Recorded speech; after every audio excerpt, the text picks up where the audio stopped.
Shall we talk about Tottenham Hotspur?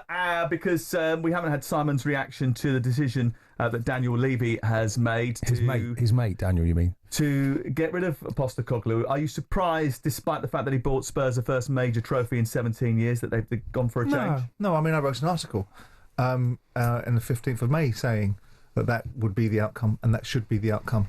If someone shows you what they are, you have to balance it out against these moments of great emotion and turn it into the reality of what you think can happen next. Whilst it's great that Ange managed to achieve what he said he was going to achieve, which was win a trophy in the second season, the tournament was set up specifically for him to be able to do that without Champions League dropping down in it. They were the favourites for it, and they played an abject Man United in a final. All that to one side, you have to win, and they did. But if you look forward and say, well, if you've taken 78 points out of 66 games, you are in a situation where this is not a malaise that's just descended upon you. This is not a situation that hasn't been in the making over 2 years. It's the reality of the circumstances. And if you can't see the way forward, besides the emotion, every one of those Spurs fans, besides that 1-0 victory against Man United, would have been screaming for Potstecoglou to be replaced. The fact that the emotion's overtaken them now and he's slayed the dragon, removed the issues around trophy winning, doesn't mean, with due respect to Ange, that he was going to be able to do it next season, build next season, do anything better. And so my view is that Daniel's made the right decision. Well, and I think most football people, not people that, with due respect, I mean people inside the game, everyone I've spoken to, bar one, has said, gone. Well, they failed to win 52 of their last 90 games in all competitions. That's dating back to that infamous night against Chelsea just after Bonfire Night, November 2023. That's a huge sample size, isn't it? And if you're failing to win 52 of 90 games, then there seems to be more of just an issue than injuries, doesn't there? I think we should say congratulations to Potstecoglou before he exits, or he's gone now anyway. I think it's an admittance of failure. I don't want to be putting the boot in too much, but it does acknowledge the fact that they failed really in his second season. He was fifth the year before. Well, it was quite remarkable. They didn't fail to win a trophy. They didn't, but what they're doing is they're capitalising on a situation of near disaster. They were 90 minutes away from the worst season since 1976. If you look, I know you're a statistics man. That's when they got relegated. Yeah. So, honestly, they were really on the brink. And it's like they looked at it. And of course, the owner will know the manager better than anybody else. Exactly. He knows him. He knows what's behind the scenes.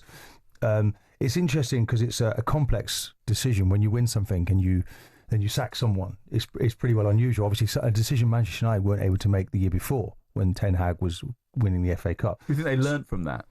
No. Well, they're looking at their own situation. So Daniel Levy knows. He knows if the man is really got the ear of the players. I'm not sure there was a great relationship. I'm hearing nice words from Madison, one or two others. They're not all flying forward to come forward and saving. They probably realised the bigger picture is he needed to be replaced. But congratulations to him. He kind of put himself out there saying that in his second season he wins a trophy. And you could look at the morality of, or is there any demorals coming to football? Probably not. I think the owner's going to cash in now. Thomas Frank is the man that they need. I think he's an outstanding manager. The morality issue side of things is not really to play, is it? Because the man's not going to be removed from his contract and not paid. So he's going to be paid for his contract. People talk about the ownership model constantly looking to nickel and dime. Well, this is going to cost them money. So, in order to extract whoever they're going to do, whether it's Thomas Frank, if that is indeed the way they're going, which we think it is, and they'll pay up Ange Potstecoglou, then it's not the cheap option to have gone this route. The cheap option is to stay with Potstecoglou, ride the wave of sentimentality until it turns on you in about October. So I think there's a bold decision. It's a football decision based upon pragmatic thinking and not emotional reactions. Is it a little bit toxic, though, if it doesn't go well at the start? I mean, just looking at Thomas Frank's record this morning, and I think his first season he didn't win a game in 10. Now, we know what he's gone on to do, and I'm a really big fan. But I would say to you, and we both would probably agree on this, is that Daniel Levy is 2 games away from it going toxic, whichever way it looks now, because that die's been cast, right or wrong, right? It's been cast. I personally think if I was in Daniel's shoes, I'd be trying to find a buyer and having let this wonderful spaceship that I built be captained by someone else, because I think I've done everything I need to do. You've now won something.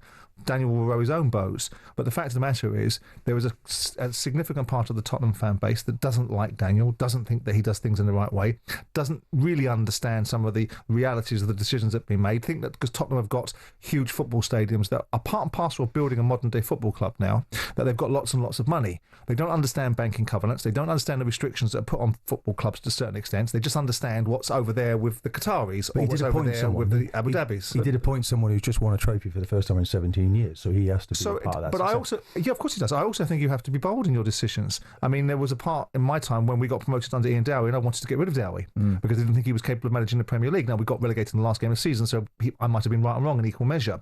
But I didn't take the decision because the options weren't there.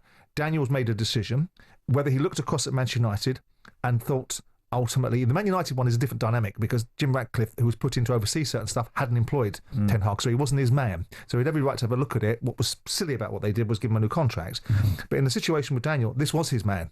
And after 2 years, Daniel cannot have had more answers than he still had questions. He still had as many questions about the way forward. Do you know what, though? Can I ask a question about you suggesting that it was inevitable that if they'd stuck with Postecoglou, that it would have gone pear-shaped by October?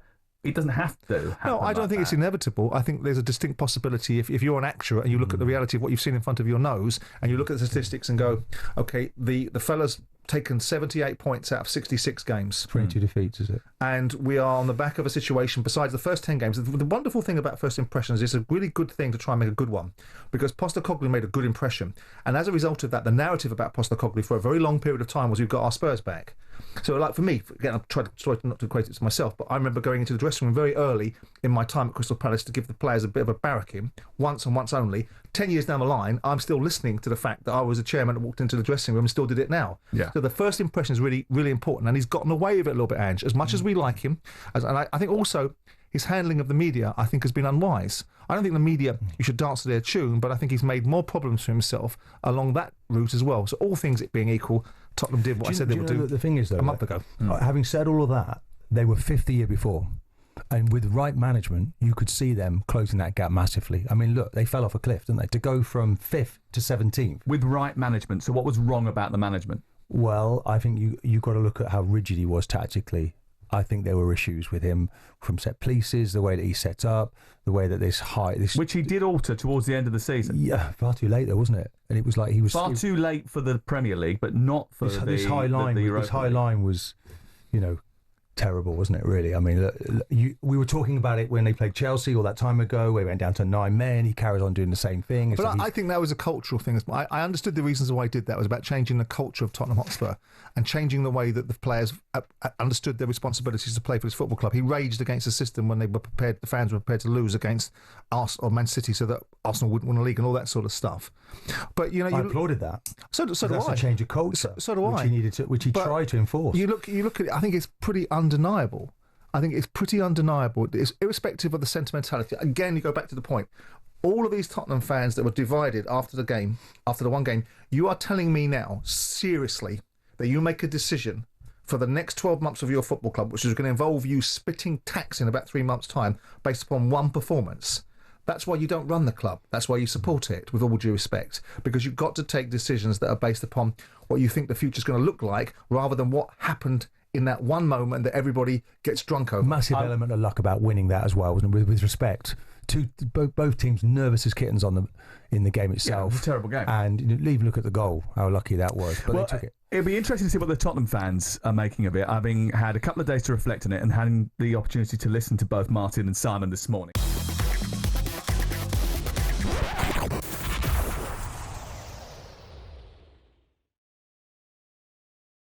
We're taking your calls and your texts on what's happened to Spurs over the weekend, with Ange Postecoglou being relieved of his duties and Thomas Frank expected to be ushered through the door. We want your calls on Spurs, Mourinho, Conte, Nuno, Postecoglou, a 5th managerial appointment in 6 years for Tottenham Hotspur.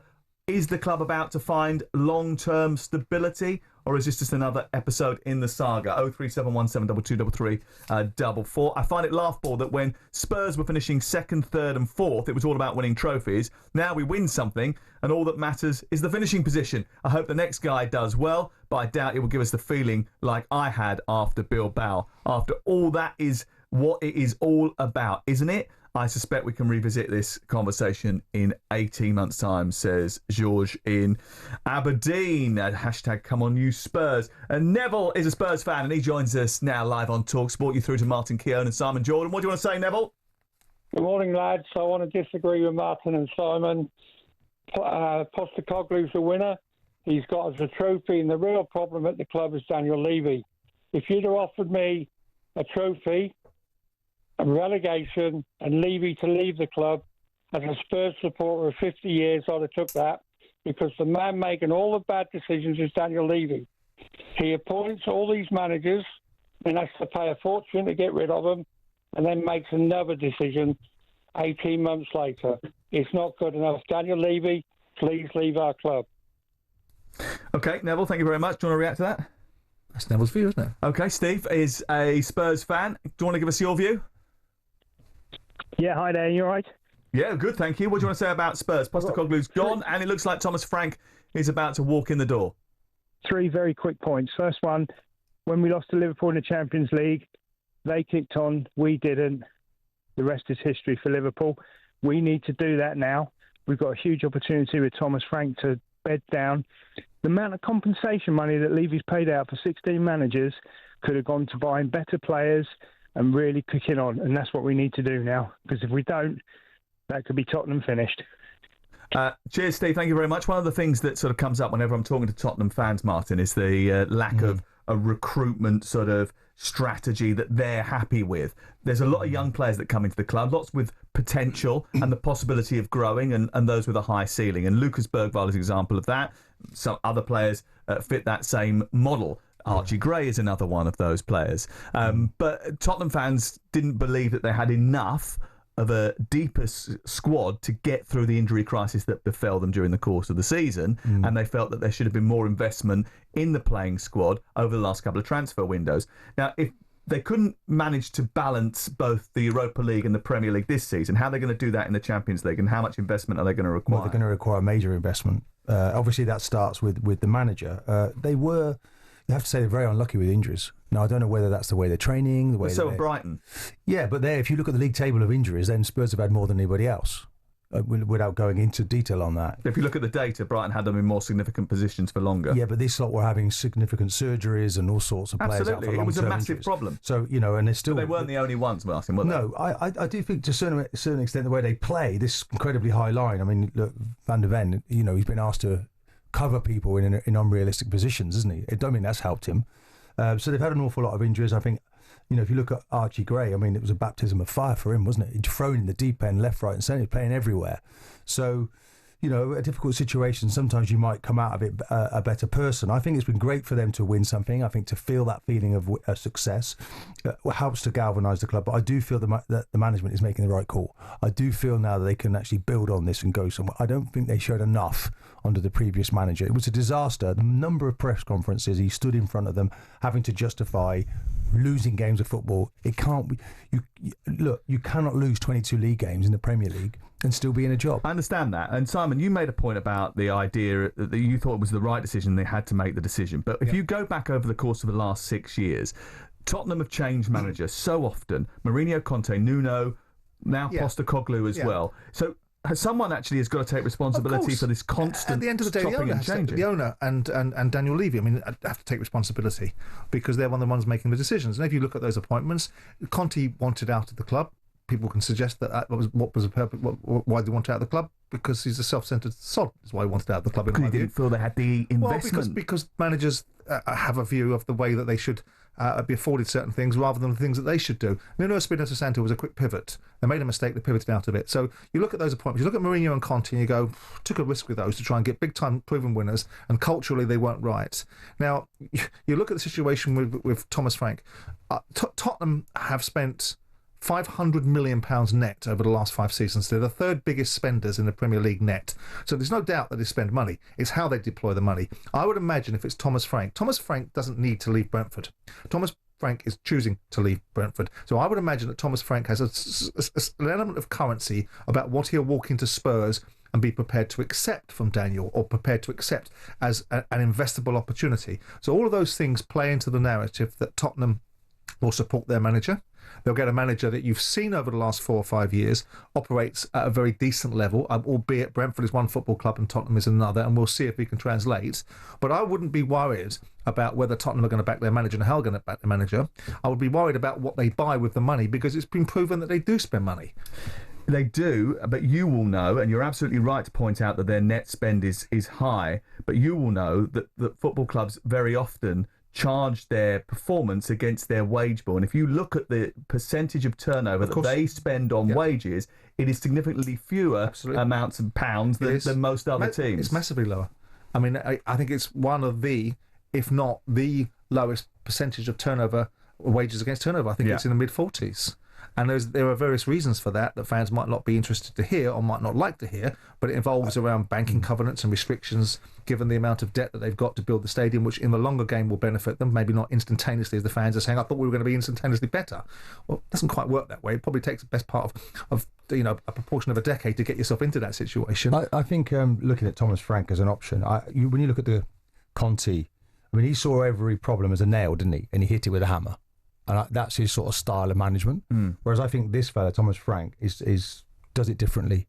Okay, well, we'll get to him in just empathy. a second because we're going to hear from him because he spoke to us, I think, back in October at Brentford, and he talked a little bit about his own personal ambitions. Let's speak to Simon, though, before we take a break very quickly. He's a Spurs fan in Weymouth. Hello. Hey, you all right, guys? Yeah, we're good. What do you want to say about Ange Potstecoglou and about Tottenham's current situation? I think Benty said it on the Drive show on Friday. It comes down to one question, like, what does Daniel Levy want Spurs to be? And I don't really think anyone knows that because he's always talked about winning trophies. We've won a trophy. He sacked a manager before a final. You know, Pochettino consistently got us in the Champions League, but he never really properly backed him under that. And it's just got to a stage where there's this 2-year cycle, 18-month cycle of doing reasonably okay, maybe getting the Champions League, maybe getting to a final, sacking someone, getting someone else in, and it doesn't really seem like anyone knows what he wants Spurs to be. And Thomas Frank, I'm sure, will be a very nice manager. He's done a great job at Brentford, speaks really well, seems like a really good guy. But it's not really an appointment that makes Spurs fans think, wow, this is going to take us to the next stage. But to be fair, did you guys jump up and down with excitement when he appointed Ange Potstecoglou from Celtic? To be fair, I really like that appointment. I thought it was a bit left field. I'd listened to a few of his interviews and I thought he spoke really well. He spoke with passion. He spoke not like a sort of mainstream manager. He spoke someone a bit different. Doesn't Thomas Frank do the same? I mean, you've got Ange Potstecoglou managing in a second-tier league. You've got Thomas Frank overachieving in the big league. Why is one less exciting than the other? It's just a personal thing. I think there's something about Thomas Frank. I like him, don't get me wrong. I hope he'll be really successful.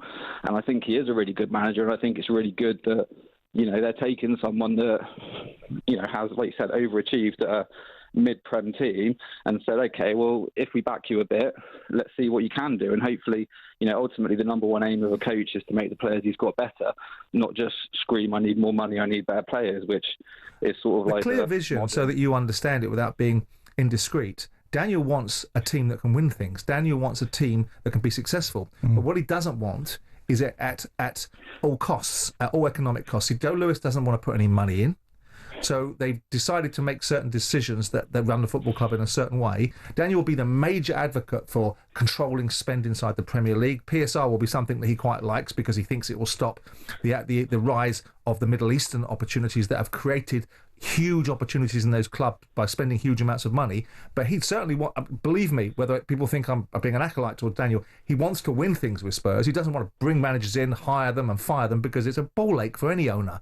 But what he does want to do is do it in a certain way that doesn't mean he puts the club in hock. Same as Sugar before him. Sugar was exactly the same before him. And you can understand that, and that's an admirable place to be. But if you look back at the recent history, the idea of not wanting to hire and fire managers doesn't really ring true when you've gone through 5 managers in 6 years. But then you're confronted with situations like which are almost untenable. You can't deal with Antonio Conte. You couldn't deal with him. The way that Conte behaved was outrageous. He did see the problem. He did see the disease that was within the club.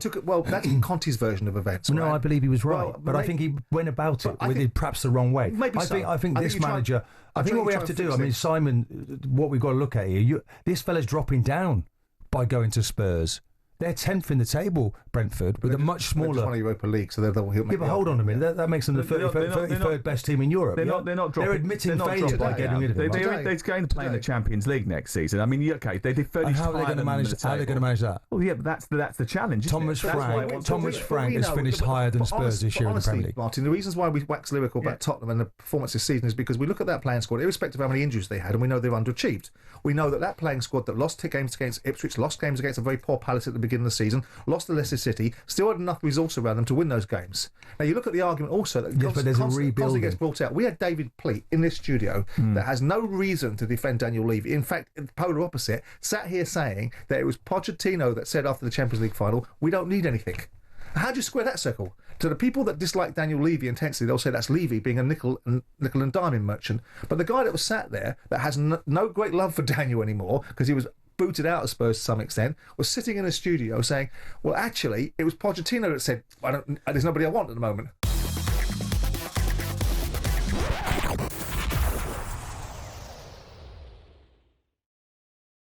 New manager, new era, but same old complaints from those watching on as England scraped past Andorra at the weekend. Martin, was this a performance born out of a group still getting used to a new manager, a group still struggling to get themselves up for a side that are ranked 173rd in the world, or was it simply a group that were tired after a long, hard season? Well, before the game, all the players, I saw the Henderson interview saying, look, we need to be more intense, we need to move the ball quickly, we need to get about our opponent and get the job done as quick as we can. And even though they were saying all of those things, they couldn't achieve that during the match. And we realise now Thomas Tuchel is a top-level manager, but he's still struggling to actually get from the players what he wants.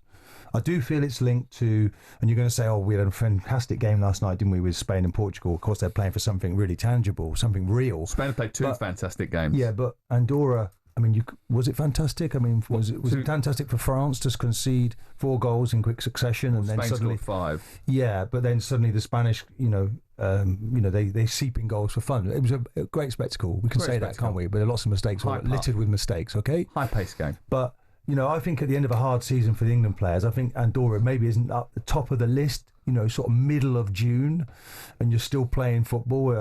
People are going to say, oh, guys, they're working in the factories and they're working in the hospitals and all the rest of it. But I'm not sure that was sort of top of their list. But nonetheless, you got to get the job done. You got to get it done as quick as possible. And it was painful to watch. And it just underlines, really, the difficulty of this manager and how difficult international football can be. But you're not with the players every day. I think Thomas Tuchel is a man who has to work at being patient. I think he's finding it a little bit tricky, a bit difficult. He's so early in the job. We haven't really seen too much of a signature from him. We know that he likes to put a full-back into midfield, and then he wants to throw midfield players forward. He likes wingers. There's a big emphasis on the wingers, and there's this urgency to make things happen when you get the ball. When I watched Spain last night playing much more measured, much calmer, and then that change of pace, that change of energy makes them less predictable. So I get some of the messages, but I think the players have to take it on board. But they wouldn't have enjoyed all the testing. We're 10 days on a trip and we're running our nuts off the other side of Europe. I'm not sure we really want to be doing that.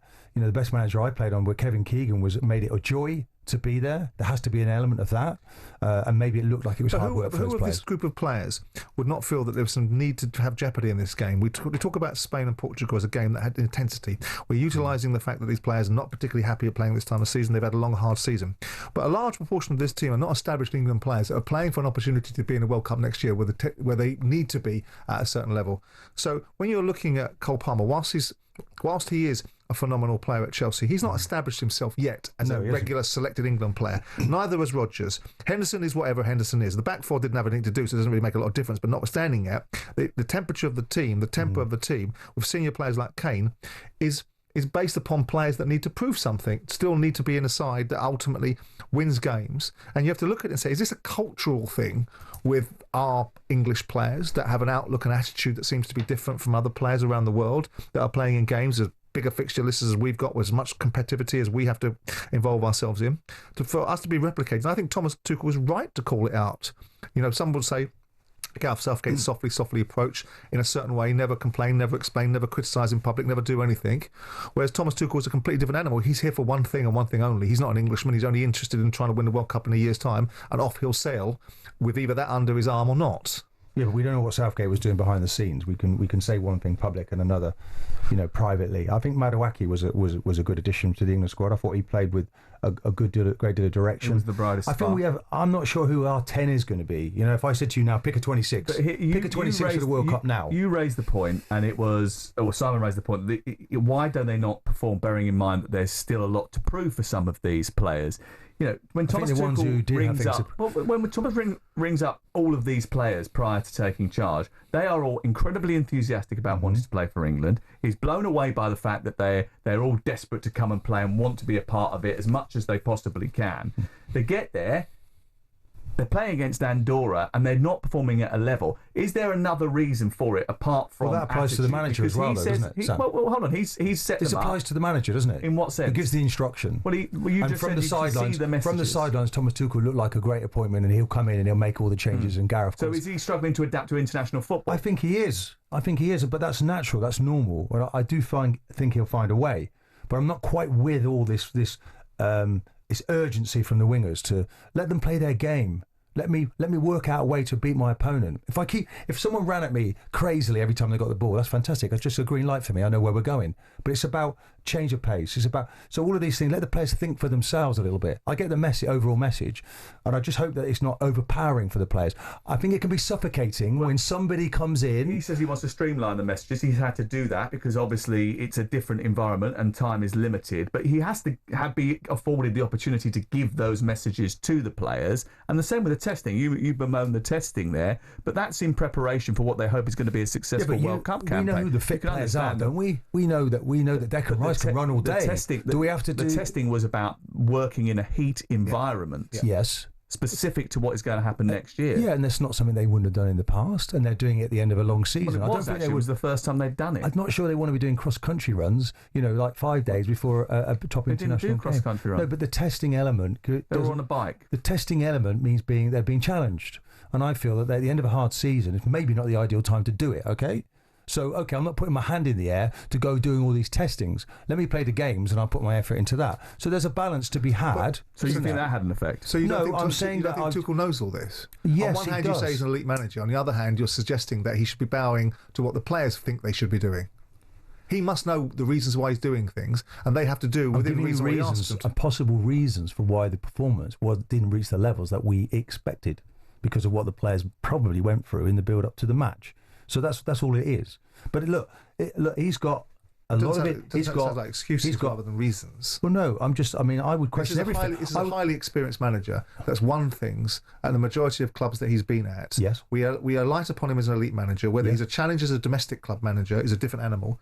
So I would think that he has the intellectual capital to know the reasons why he's doing things, and it's the player's responsibility to get on with it and then produce. Yeah, but you're right. And they're not. When you're an international manager, the players arrive wounded, injured, or at the end of a hard season, and I think you have to know the occasion. He knows it now. But I don't think they would have enjoyed doing cross-country runs. But they didn't do cross-country runs. They came in on Sunday morning. They went to the Spanish Grand Prix, took them to the Spanish Grand Prix for a bonding session. They all had a great time by all accounts. They've been playing paddle. They've been playing on a golf course, which is going to possibly host the Ryder Cup. And they've been playing. They've been riding bikes around the whole of the complex. So in terms of making it a good environment, he has made it a good environment. Yeah, look. An enjoyable occasion for them to beat it. They've all been enjoying themselves whenever you've been One there. thing Sam, me and you are never going to agree on anything. One thing we do agree on, the performance wasn't there. The performance wasn't there. The performance wasn't there, right? Should the star matter? I'm trying to do... Should the star matter? Or is it all about winning? Can I speak? We're never going to agree on anything. Can I speak, though? You've got to allow, when you're doing the show, you've got to allow the person you ask the questions of. Martin, and get on with your point. Just get on with your point. Yeah, but look, just let me speak occasionally and finish what I'm trying to say. These players were at the end of a long, hard season, okay? And they might not have enjoyed what there was the setup that they walked into. They couldn't find a solution to break down Andorra. And that has to be a collective. It's not just the players, it's the manager. And so that's what we're looking towards. Now, Declan Rice didn't start the game. He made different changes. Madueke came in, we said that. But who's going to be our 10? Where are we going to play Bellingham? Where's his best position? 10. Is in a 10. But he has to start from midfield, doesn't he? I think he has to start from midfield. I think eventually if they can find someone to play in the number 6 position, I think they'll probably play with a 6 and 2 8s in Rice and Bellingham like that, and they'll probably have to sacrifice a 10. And what about Curtis Jones? Does Curtis Jones not deserve an opportunity? I thought he got an opportunity, didn't he? Yeah, but I thought he did very well in that position when he played earlier on in the season in that role. So there is a little bit in there, but we don't have. We're maybe short of a midfield player or two.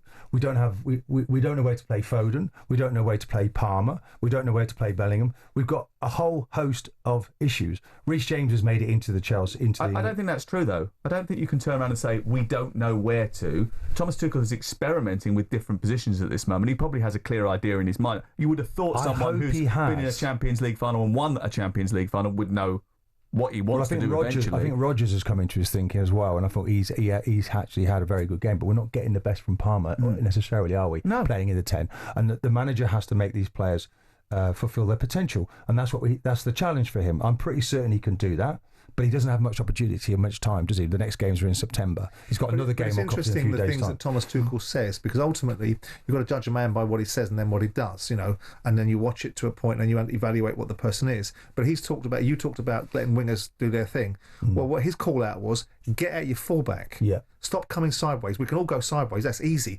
You don't have to be an elite player. I want to see wingers that are brave. Get at their fullback. Take them on. Create space. Nothing wrong with that. That's a good call out. That's what you should be doing. Yeah, but when I watch Rashford back and I watch it, he gets the ball and he's knocking it out of his feet. He's got no chance of actually beating his opponent because it's so predictable. Sure, but that's a different dynamic. But he didn't play this weekend because of that. No, I've looked back at the previous England games. Yeah. Because of the other game. And then you look at the other evaluation that he's made about the way that the game was treated by the players. Yeah, he said he wasn't happy with the attitude. Well, he took Bellingham off at the end, didn't he? Because he was obviously getting a bit lax in what he was doing. There was an attitude amongst the players that is not commensurate with the game that you're playing in. Mm-hmm. You're playing for your country. You're playing in a World Cup qualifier. You're not treating it with the prerequisite amount of urgency. I thought they were actually. I thought the first 25 minutes they just couldn't find a way to break down Andorra, and we have to say they did well. It's an interesting style because it's a very different style. It's the polar opposite style of Gareth Southgate. Gareth Southgate would keep everything in house. No, as you're right to say, Martin, no one knows what was said behind closed scenes. Closed doors, whereas Tuchel's is very much upfront, and very much demanding of people, so you know where you stand and you're not going to have anywhere to hide. And he said afterwards, because he was asked, does the public criticism actually have the possibility of alienating players? And he said, well, what risk is that? You were in the stadium, you saw what happened. What should I tell you? That we played a good match and that we're happy. The risk is only that you exaggerate it and make something out that it wasn't there. Everything I say, I've said already to the team. There's no harm done here. We're not happy. No single player will be happy that we showed up and performed like that today. Why would the coach be happy? And why would we be shy of saying so? If we want to get better, we first need to address that we are not happy with the end of both halves. And he's right to say that, isn't he? Yeah, but he just needs to. What he has to do now is find solutions to break down his opponent. Because it seemed that for large parts of the game, we're sitting on the edge of their box and we can't break them down. And that's just where you want that. But that's an age-old problem. It is, and you're seeing it with some of the top teams in the Premier League. But at least now we're a possession-based nation, aren't we? But that happened on the Southgate, by the way. It's nothing new. But it's like trying to, with all these great talents, if you're the top manager, you need to find where do we place all these parts. I mean, we were possession-based in Euros, and it was shocking.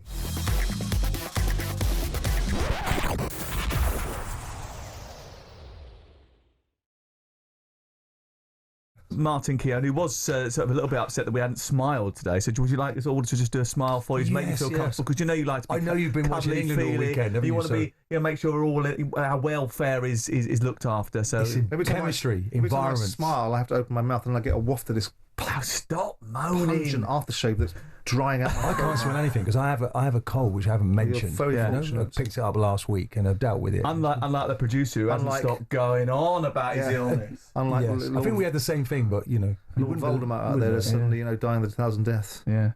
Well, he still managed to turn up and ruin our day. Absolutely. 03717223344 is the number to call if you want to get in touch. At the start of the season, a question is always asked, would you rather finish top 4, finish 8th and win a trophy? And Spurs fans said overwhelmingly want to win a trophy no matter what, and a pretty big one. Now we've changed the goalpost. This club needs to learn how to walk in a straight line before it can run. Sorry, but it's time for Levy to go, says Chris. Hey guys, may I ask Simon, would sacking Ange have been Levy's decision alone? Surely there's some kind of consensus decision amongst the board. That's from Keown. Do you want to answer that? I think Daniel would take decisions based upon other people's point of view, but ultimately there's one person that makes a decision, and that would be Daniel. He's also removed Scott Munn, who was the chief football officer, who was an acolyte of Ange last week, and the assistants and those who were associated with him. Ryan Mason took his own opportunity, didn't he? Well, he went, but he was a club man, really. Yeah, absolutely. But still, the ones that he bought in, Ange Postecoglou, they've gone. But that's to be expected, isn't it? Yeah, absolutely. And I think Paratici's going to come back. I think that's the sort of the view, isn't it? Well, I mean, I understand. CEO. I don't know what to make of him. His conduct wasn't great at times, and I don't necessarily think some of his selection was great. But if Daniel likes him, Daniel likes him. But interestingly, it's Johan Langer who has been leading the search for a new manager, or recommending who should be the new manager to Daniel Levy, and he's been the one who's been crunching the data on some of the players as well. And he worked many years ago with, funnily enough, Thomas Frank, who looks like he's the big favourite to take over at Tottenham Hotspur. Speaking to us in October, we asked him whether or not he had reached a ceiling at Brentford. Who knows? Maybe not. But the ambition is always to want to be better, always to want to improve. We have talked about it a lot of times. I've said it many times that I think we are still the club with the third, fourth, fifth lowest budget. So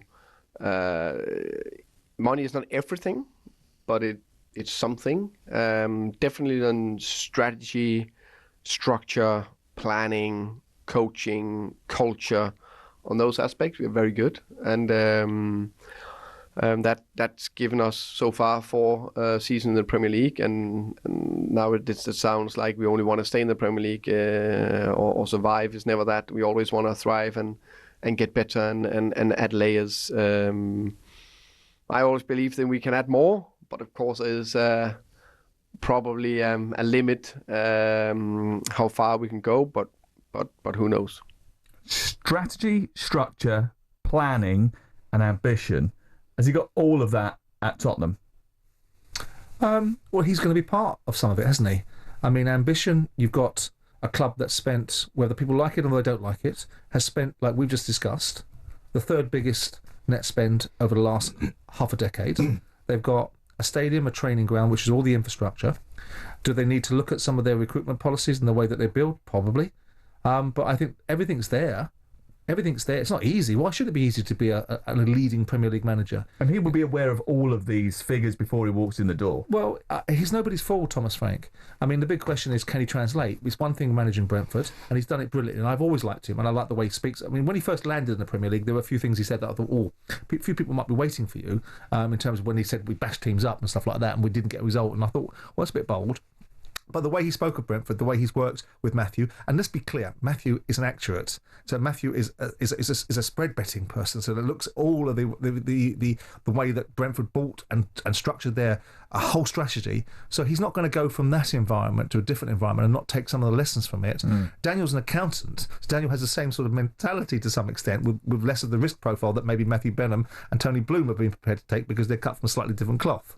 Yeah, and Johan Langer, who's going to be working with, is someone who he knows from that sort of data acquisition style as well. You mentioned that the difference in stepping up from Brentford to Tottenham is going to be a big one. Martin, how hard is it going to be for Thomas Frank to be able to do that? Because one of the things that they said in the statement, it's crucial that we are able to compete on multiple fronts. That's not experience that Thomas Frank has got.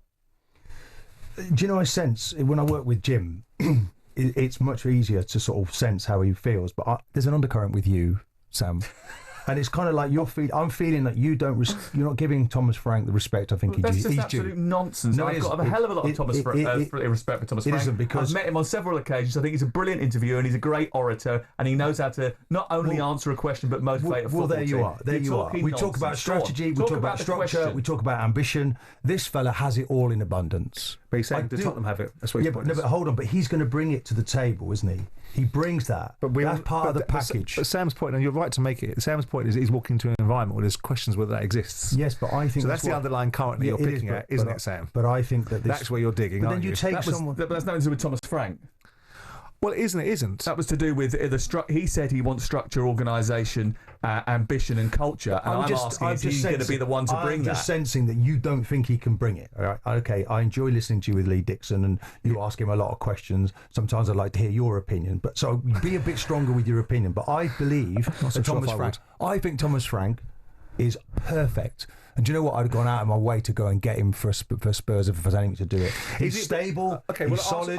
Look what he's done at Brentford. If you think Thomas Frank, for paraphrasing the terminologies, you think he's an irresistible force, perhaps. But Daniel Levy, in lots of people's minds, is an immovable object.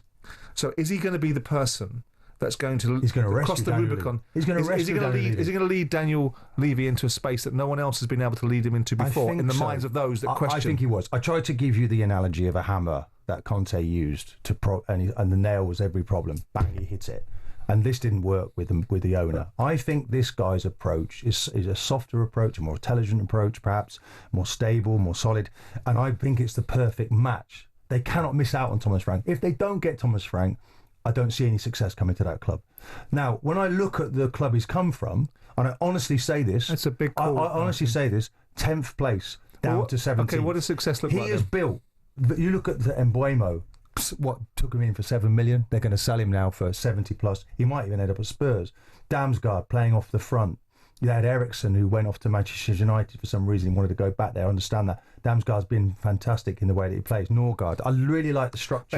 Ericsson was a good player that just someone took a punt on, given the fact that he had this terrible took a punt on. issue. It was the manager that took a punt on him, wasn't it? Sure, because it was a free transfer. Understood what he would bring to his team. Thought they were ready for the next step. Look, they arrived in the Premier League, and they had to battle and graft, and he's dug in, and now they are a force to be reckoned with within the Premier League. Let me tell you that. You're not seeing 20 goals. Look at the strikers scoring 20 goals. Sade, another fantastic. What about him, by the way? I'd take him. I'd go and raid him. So I think it's time for Thomas to go before he loses half his team. All through this, you think that ultimately the direction of travel for Tottenham, because of Thomas Frank, is going to be a sea change from the way that Daniel runs the football club? It's going to take him time because he's going to have to put the places. But he's at Tottenham Hotspur now. Yes, but Tottenham Hotspur don't give people time because Tottenham Hotspur needs instantaneous gratification. But they will now.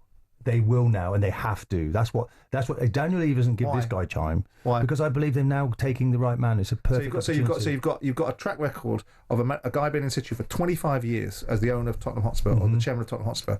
He's shown you what he is. He's shown you what he does. He doesn't listen to anybody besides what he thinks is the right thing to do, which is the way that you have to do things. Okay, so you're saying Daniel Levy doesn't listen to anyone. I'm saying to you that if Thomas Frank doesn't deliver success, he will suffer the same fate. He needs to be given time. Depends what time looks like. Because he's demonstrated what he can do with a much lesser budget at a much smaller club. They gave Ange Potstecoglou 2 years. He won a trophy. Do you think they're going to give Thomas Frank he'll get 3-4 years? Yeah, but already how long does he need to turn it around? You're asking for time. What I'm saying to you is asking for time. We're not asking for time. Look, 5 years. They came 5th last season, didn't they? They came 5th last season. They can bring that. Last season they finished 17th. They can bring that. But just a minute, right? Give people an opportunity to build an argument. Is that okay, Sam? Yeah? Even Jim does that, doesn't he? You've been arguing with yourself. No, I'm not. You said that he needs time, and then you said that we're asking for it. No, because you made it sound like that. What I'm saying is that Thomas Frank is the right man for the job, and he'll bring that success do you know what? to That's the football perfect club. place and he won't be fighting for time then, will he? He won't be fighting for time then because he'd be bringing success to the club. We're fighting for time because we're being crunched by the breaks here. But next time when I say to you, do you think it's a good idea? Do you think he'd be able to compete on multiple fronts? You can just say yes.